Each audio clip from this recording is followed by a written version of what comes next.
തോട്ടം കണ്ടാൽ അറിയാം. തകർക്ക് കൃഷി പഠിക്കാൻ വേണ്ടി വന്നാട്ടാ. വെള്ളം എടുത്തേക്കാം. വാ.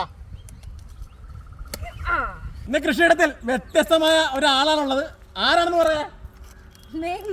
മേഘന വിൻസെന്റ്. കൃഷി എന്ന് പറയുന്നത് ഒരു ഭയങ്കര ഒരു സന്തോഷമായിട്ടുള്ള ഒരു കാര്യമാണ്. അത് ശരിക്കും പറഞ്ഞു കഴിഞ്ഞാൽ ഇവിടെ നിൽക്കുന്ന ഓരോന്ന് പറയുമ്പോൾ ചേട്ടന്റെ കുട്ടികളെ പോലെ ആയിരിക്കും ചേട്ടൻ, അല്ലേ?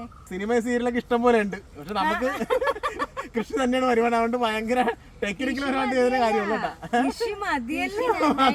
ഞങ്ങൾ അതിൽ കയറിയപ്പോഴാണ് മനസ്സിലായത് ഇങ്ങനെ വരുമാനം ഉണ്ടാക്കാം. നമുക്ക് കേരളത്തിലെ കാലാവസ്ഥ ശ്രദ്ധിക്കുന്ന കാര്യത്തിൽ നമ്മള് ഒരു ക്രോപ്പ് മാത്രം കൃഷി ചെയ്യണമെങ്കിൽ വരുമാനം ഉണ്ടാക്കി കൊണ്ടുപോകുന്നത് പാടാണ്. നമ്മുടെ ഇവിടുത്തെ ക്വാളിറ്റി എന്ന് വെച്ചാൽ 98.5% ക്വാളിറ്റിയിലാണ് നമ്മൾ ചെയ്യണത് നമ്മുടെ പ്രോഡക്റ്റ്.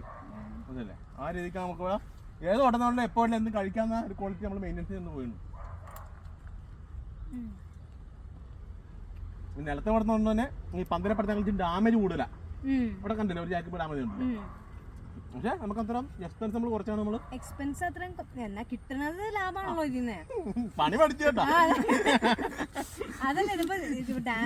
വേറെ പ്രധാന കാര്യം ഈ സിനിമ ഇല്ലെങ്കിലും ജീവിക്കാൻ സിനിമ സീരിയലൊക്കെ ഇല്ലെങ്കിലും ഉണ്ടല്ലോ.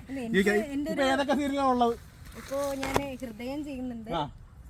സീരിയൽ ഇപ്പൊ ഹൃദയം മാത്രമേ ചെയ്യുന്നുള്ളൂ സൂര്യ ടിവിയിൽ. സൂര്യ ടിവിയിൽ അല്ലേ? അപ്പം നമ്മള് ബേസ് വളങ്ങൾ കൊടുത്തിട്ട് ട്രിപ്പിൾ ലൈമേഡ് കൂടെ ഇടും. 30 സെന്റിമീറ്റർ ഒരു തുള്ളി സംവിധാനത്തിന് നനയുന്ന രീതിയിലാണ് നമ്മൾ ഇട്ടിരിക്കുന്നത്. ഈ പൈപ്പിന് 30 സെന്റിമീറ്റർ കാലത്തിൽ അവിടെ 40 സെന്റിമീറ്റർ പലതുണ്ട്. നമുക്ക് എപ്പോഴും 30 സെന്റിമീറ്റർ ഒന്നുമല്ല, കൂടുതൽ അടുത്തടുത്ത് വെള്ളം കിട്ടുമല്ലോ. തുള്ളിയായിട്ടാണ് വീണത്. പിന്നെ വെള്ളം കൂടുതൽ തന്നെ പൈപ്പും ഉണ്ട്. നമുക്ക് തുള്ളി മതിയാവും. ഇപ്പൊ ഞാൻ ഡൗട്ട് ഇതിങ്ങനെ ഇടയ്ക്ക് ചെയ്യുമ്പോ ഇത് ക്രീപ്പർ ആണല്ലോ, അപ്പൊ ഇതിങ്ങനെ മുകളിലേക്ക് കയറാനുള്ള ചാൻസ് കൂടുതലല്ലേ? ഇതിപ്പോ താഴത്തേക്ക് പടർത്താൻ ഇങ്ങനെ പടരുന്നുണ്ട്. ഈ പടർന്ന സാധനം ഇതിന്റെ കൂടെ മുകളിലേക്ക് കയറത്തില്ലേ? ഇല്ല, അത് നമ്മള് മേലോട്ട് കയറാൻ അനുവദിക്കില്ല. താഴെ കിടന്ന് മതിയെന്ന് പറയും. രണ്ടാമത്തെ തോട്ടത്തിലേക്ക് എത്തിയിരിക്കാണ്. ഇപ്പൊ ഞാൻ കമ്പയർ ചെയ്യേണ്ട കാര്യമില്ല, എല്ലാം പറഞ്ഞോളൂ. എന്തൊരു ഭംഗിയുണ്ടെന്ന് അറിയാമോ ഇവിടെ ഇങ്ങനെ കാണാൻ. നോക്കി അവിടെ നിന്ന് ഇങ്ങനെ നോക്കിക്കഴിഞ്ഞാലുണ്ടല്ലോ 1.5 ഏക്കർ സ്ഥലം. 1.5 ഏക്കറാണോ?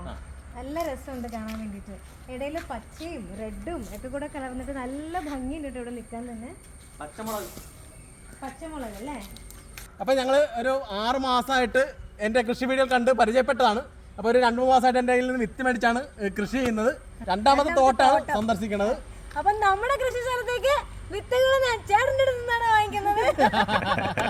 ഞാൻ വേറെ അടുത്താണ് മേടിക്കുന്നത്. ഞാൻ അവിടെ നിന്ന് മേടിച്ച് കൊടുക്കുക മാത്രമേ ചെയ്യണത്. കടയുടെ നമ്പർ ഞാൻ വേണം താഴ്ത്തിട്ടേക്കാം. ആവശ്യമുള്ളവർക്ക് മേടിക്കാം. എൻ്റെ കടയല്ല കേട്ടോ, എൻ്റെ സുഹൃത്തിൻ്റെ കടയാണ്. അപ്പോൾ നമ്മൾ വർഷങ്ങളായിട്ട് മേടിക്കുന്ന ഒരു ഷോപ്പാണ് കേട്ടോ. അപ്പോൾ നമ്മളിവിടെ മൊത്തം സിറം ആണ് നട്ടിരിക്കുന്നത്. 16ഓളം മുളകാണ് ചെയ്തിരിക്കുന്നത് ഇവിടെ. അതിന്റെ ഇടയ്ക്ക് ചീര. എങ്ങനെയുണ്ട് ചീര? എങ്ങനെയുണ്ട്? ചീര അടിപൊളിയായിട്ട്. അപ്പൊ ഇങ്ങനെയുള്ള സെലിബ്രിറ്റീസ് ഒക്കെ ഉണ്ടല്ലോ നമ്മുടെ തോട്ടത്തിലേക്ക് വരുമ്പോൾ നമുക്കൊരു പ്രത്യേക എനർജി കിട്ടും അല്ലേ? അപ്പൊ 2014 ഇങ്ങനെ ഒരു സംസ്ഥാന അവാർഡ് കിട്ടിയപ്പോൾ തൊട്ടുള്ള ഒരു എനർജി നമ്മൾ ഇപ്പോഴും കീപ്പ് ചെയ്തുകൊണ്ട് പോകുന്നത്. അപ്പം പ്രധാനപ്പെട്ട ഒരുപാട് പേരൊക്കെ വരുമ്പോൾ ഉണ്ടല്ലോ, അപ്പം മിനിസ്റ്റർ വരാറുണ്ട്. അപ്പം അങ്ങനെ ഒരേ പ്രധാനപ്പെട്ട ആൾക്കാർ വരുമ്പോൾ നമുക്ക് ഏറെ സന്തോഷമാണ്. അപ്പൊ കൃഷി വകുപ്പിന്റെ ഒക്കെ സപ്പോർട്ട് എങ്ങനെ ഉണ്ടോ? എപ്പോഴും വരാറുണ്ടോ? അപ്പൊ കൃഷി വകുപ്പിന്റെ ഒക്കെ പൂർണ്ണ സപ്പോർട്ടോടുകൂടിയാണ് കൃഷി ചെയ്യുന്നത്. ഞാനുമൊക്കെ കൃഷി തുടങ്ങിയ സമയത്ത് ഇങ്ങനെ പല തോട്ടങ്ങളും കണ്ടു പഠിച്ചാണ് ചെയ്തത് അല്ലേ? അപ്പൊ നമ്മളിങ്ങനെ വ്യത്യസ്തമായ കൃഷി നടപ്പാക്കുന്നുണ്ട്. അവിടെ നമ്മൾ ഒരു ടണൽ മോഡൽ ഒരു പരീക്ഷണം നമ്മൾ അവിടെ നടത്തിക്കൊണ്ടിരിക്കുന്നുണ്ട്. അപ്പൊ ഇങ്ങനെയുള്ള ഒരേ കാര്യങ്ങൾ നമ്മൾ എല്ലാ പ്ലോട്ടിലും എന്തെങ്കിലും വ്യത്യസ്തം ഉണ്ടാവും. കേറാതൊരു പുതിയ മോഡൽ നോക്കിയാണ്. അപ്പം ഈ മുളനൊക്കെ മുരടിപ്പ് വരാതിരിക്കാൻ വേണ്ടി അങ്ങനത്തെ ട്രയലൊന്നും നടക്കുകയാണ്. ഇപ്പം അപ്പൊ പല പരീക്ഷണങ്ങൾ നടക്കുകയാണ്.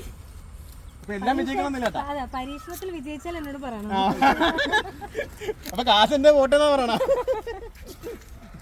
നമ്മുടെ ചീര ഇന്ന് വിളവെടുക്കാൻ വേണേ. വ്ളാത്താങ്കരയാണ്, എടുത്തോ. നമ്മള് ഗംഭീരായിട്ട് പറിച്ചു കഴിഞ്ഞാ. ഞങ്ങള് വ്ളാത്താങ്കര ഓൾറെഡി നമ്മുടെ അവിടെ ഫാമില് എടുത്തതാണ്.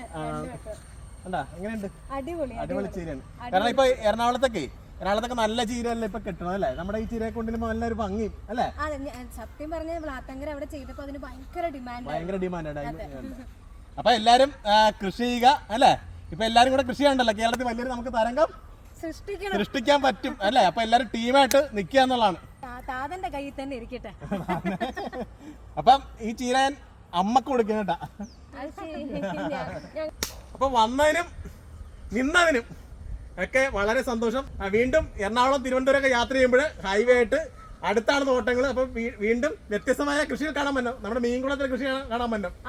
മീനും മേളില് എന്നാണ് പച്ചക്കറി എല്ലാ മാസവും ഇതുപോലെ ട്രാവൽ ചെയ്യുമ്പോൾ തീർച്ചയായിട്ടും ഇടയ്ക്കിടയ്ക്ക് കേറാം. കൃഷി പ്രാന്തിയാണെന്നാണ് എനിക്ക് തോന്നുന്നത് കേട്ടോ. നല്ല കമ്പങ്ങോട്ടുണ്ട്. അപ്പൊ തീർച്ചയായിട്ടും വരുമ്പം വിളിക്കാതെ തന്നെ കയറുമെന്നാണ് പ്രതീക്ഷിക്കുന്നത്. അപ്പൊ മറ്റൊരു വീഡിയോ പുതിയ ഇട്ടിട്ടാണ് ബൈ പറഞ്ഞേ. ഞാനൊന്ന് പറയലാട്ടാ.